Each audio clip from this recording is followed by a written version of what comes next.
Is brought to you by 3010 Weight Loss for Life. The Dori Monson Show on KIRO Radio.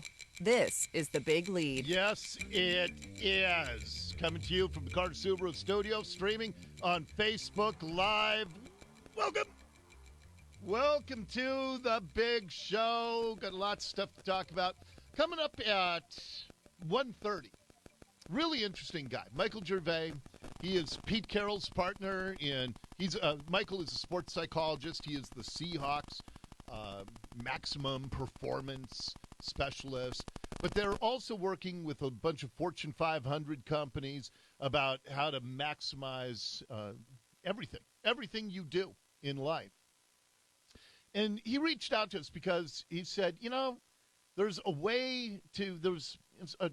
death last weekend, that helicopter crash. There were 9 deaths. And that of Kobe and his daughter. It deeply affected a lot of people. And he reached out to us and said, there are some things where you can actually turn that into something that is somewhat productive in the midst of all that grief in our personal lives. And I wanted to hear about that. So we're going to talk with Michael Gervais coming up at 1:30 this afternoon. Lots of stuff from the presidential campaign and the impeachment. The sham of hearings just continues on and on. And they said, everybody knows how it's going to turn out.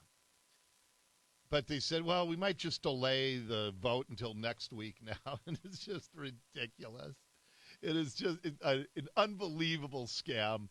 But that drones on. We'll keep posted if there's anything interesting. And I seriously doubt there will be anything interesting from that. But I got far more interesting stuff. Let's get right to The Big Lead. The Big Lead. Top story. As we told you yesterday, in the 2 o'clock hour, we had King County Councilman Reagan Dunn on the show. And he was talking about this new attempt to get a head tax into Seattle and King County. No head tax! No head tax! No head tax! No head tax! No head tax! No head tax! Downtown construction workers know what moron politicians do not, and that's real-world economics. And so after they passed the Seattle head tax last year, it was clear there was going to be a referendum and the voters were going to shoot it down. So then the politicians said, we'll just withdraw it. Forget it. We won't do it. So now, like the coronavirus, Seattle politics is starting to spread and metastasize around the region. And so now all of King County would be hit. But it's the way they're doing this. They went to their buddies in control of the legislature, Jenny Durkin, Dow Constantine, and they said, hey, Dems in Olympia, pass a head tax that'll just swallow up many more people and businesses. And, of course, they did it in the sleaziest of ways. The way the bill is being crafted is it'll only apply in counties with a population of over 2 million. Well, there's exactly one county in the state over 2 mil, and that's King County.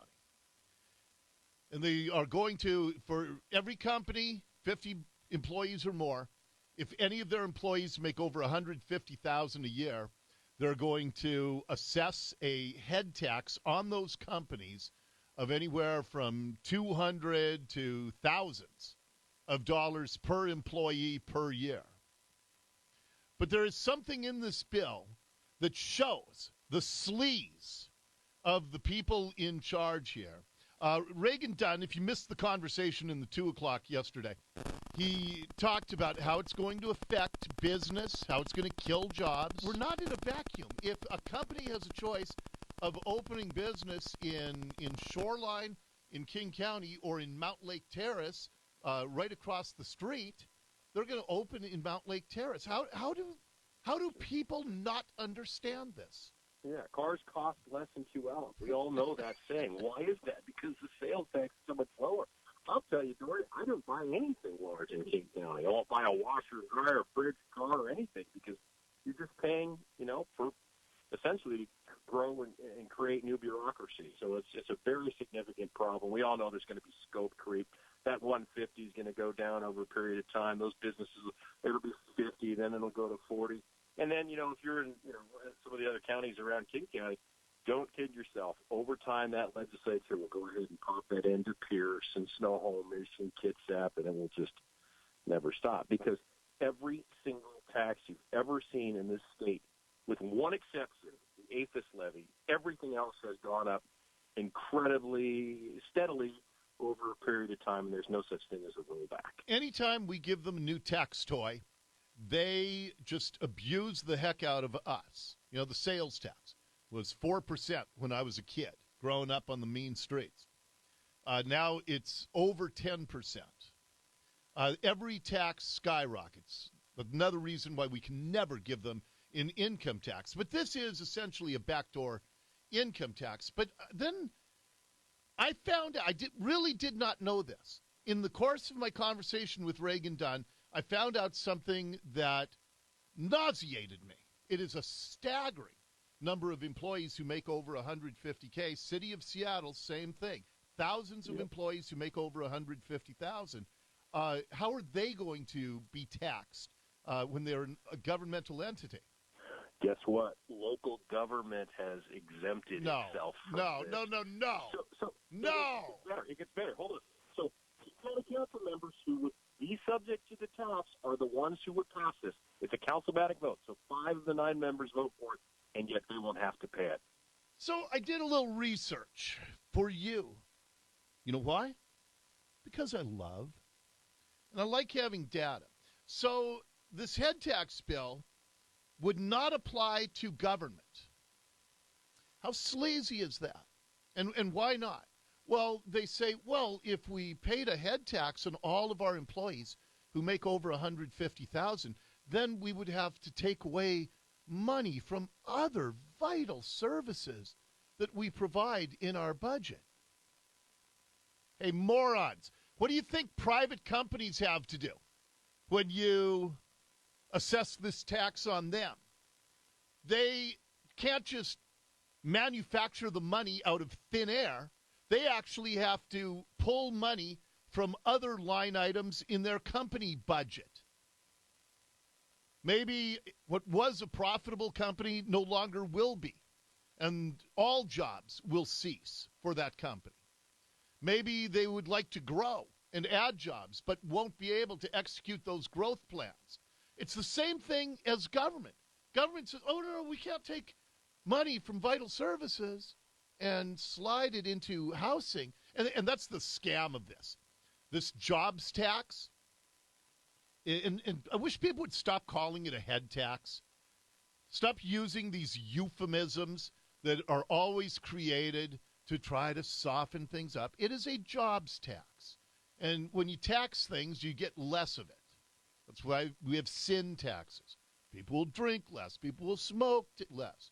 If we make it too expensive to consume those products. Guess what? If you make it too expensive to create jobs, there are going to be less jobs. It's basic economics. But again, none of these people, or very few of these people, have ever signed a paycheck in the private sector. They have zero clue about running a business. They have zero clue about real-life economics. They're just in this fantasy world. And here's the fantasy. If you give us all of this money, this will be over $100 million a year, then that'll be a step towards fixing homelessness. And they say, because we need affordable housing to fix homelessness. And that's not why we have homelessness. Lack of housing is not why we have homelessness. We have homelessness for the vast majority of people on the streets because they sadly have made life choices that led them into a lifetime of drugs. That's what caused their homelessness. It's not housing. Jails don't cause crime. Behavior causes crime. I heard somebody say that a few days ago. I think Adam Carolla made the jail analogy to the housing thing, I think. But I don't want to plagiarize We'll talk about plagiarism coming up in the 12:30 segment. Anyway, so this little fantasy is, yeah, we spend more than any major metro per capita on homelessness, and the problem's gotten dramatically worse. So give us more money, and we'll fix it now. We've spent over $10 billion in the last 14 years on homelessness, and the problem's gotten dramatically worse. Think about that. I mean, let that roll around in your brain a little bit. We have spent over $10 billion on the homelessness industrial complex, and the problem has gotten dramatically worse. There's no correlation between money and solving the homelessness problem. There's an absolute correlation between drug legalization and the homelessness problem. And government has caused the problem by legalizing drugs here. And then government says, oh, we've got to raise your taxes to fix the problem that we created, which is, again, getting back to private sector, they'd all be fired. Every single one of them would be fired in the private sector. But this is government. So, Jenny Durkin says, yeah, you give us all this money, please, come on. At the end of the day, I think people want solutions. By the way, anytime somebody uses the phrase at the end of the day, my brain shuts off. I couldn't care less what the rest of that sentence is, because that is just such a stupid, mindless way to jump into anything. At the end of the day, okay, I'll try to keep paying attention. At the end of the day, I think people want solutions. We should be exploring every opportunity for solutions. This is the one that has been introduced in the legislature. It would deliver revenues that we could start spending next year. It would deliver revenues. We will take taxes from you like we've been doing and haven't solved a thing with them. Then you got Dow Constantine, who's using all of his pull. He's having his private security detail drive him around so he can push for this tax, because here's another guy who just despises high achievement in the private sector. And speaking of spending accountability. This is from Q13, by the way. I want you to listen, because the reporter, I think it's Hannah Kim, she paraphrases Brandy Cruz's question to Dow Constantine. Listen to the question and listen to the completely disconnected answer Dow gives. And speaking of spending accountability, Q13's Brandy Cruz questioning Constantine on that today, asking what has Seattle and King County done to show people they can be trusted with more tax money in the issue of homelessness. Okay, I got to restate that. Brandy asked Dow Constantine, what have Seattle and King County done to show you and me, the taxpayers, that they can be trusted with even more money? And listen to Dow Constantine's answer to that question. People are skeptical, and rightly, because this mounting challenge is one that we have not been able to get ahead of. But it's a challenge that goes to really government, business, and the entire community to help fix. What?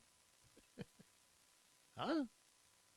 So $10 billion wasn't enough, but now an extra $120 million a year somehow magically will cross some threshold so that you're going to start solving the problem now? The problem is Dow Constantine. The problem is the Seattle City Council. It's Dan Satterberg. It's Jenny Durkin. It's Jay Inslee. That's the problem. The problem isn't you and me not giving enough. The problem is a sleazy legislature that's telling private businesses you're going to have to pay this tax, but we will be exempt from it. Oh, and by the way, did I give you the numbers? How many government employees make over $150,000 a year? Now remember, they are exempting government employees or their departments from having to pay this tax. Sound Transit has 80 employees who make over $150,000 a year. The Port of Seattle has 196 workers making over $150,000. And think about these numbers. In the real world, maybe if you're a department head, but I'm talking about 200 people at the Port of Seattle make over $150,000. And the port, they're not going to have to pay a penny for that. King County government has 522 government employees who make over $150,000 a year. But the winner in our sweepstakes of greed, ding, ding, ding, ding, ding, is the city of Seattle. The city of Seattle has 1,049 government workers making over $150,000 a year. 1,049 workers making over $150K. Do you think we're getting our money's worth from all of those workers? I'm sure we are from a few. I doubt that we are from 1,049, as Seattle is engulfed by gridlock and drug use and tarps and homelessness and potholes. 1,049. And so they're crafting this bill. So, hey, but Seattle, you're not going to have to pay for all of your employees making that. It's only the private companies. We don't want you to hurt at the city level for this tax. We don't want the county government to hurt because of it. It's amazing, and it's not. It does continue to amaze and depress me that we keep electing the people who cause these problems and the people who want to tax the highest achievers in our society and the companies that provide the jobs that are the backbone of our economy. And, you know, we're talking about companies with 50 employees and more. Talking about the absolute heart and soul of our economy, small businesses. They talk about this being an Amazon tax. Bull. The companies with over 50 employees are going to be subject to this if they have any high-achieving employees. But government, they won't be touched at all. They are exempt, and the sleaze and the ineptness continues from Seattle, King County, Pierce, Snohomish, Olympia. It's just running rampant. I'm telling you. Like I said, the Seattle sleaze is spreading like the coronavirus all around the region. And that is your big lead for today. The Big Lead on KIRO Radio. Really interesting developments in the presidential campaign. So much so that we're going to devote an entire segment to that. Coming up next, right after we check the news for you, as we get rolling here on the Dori Monson Show.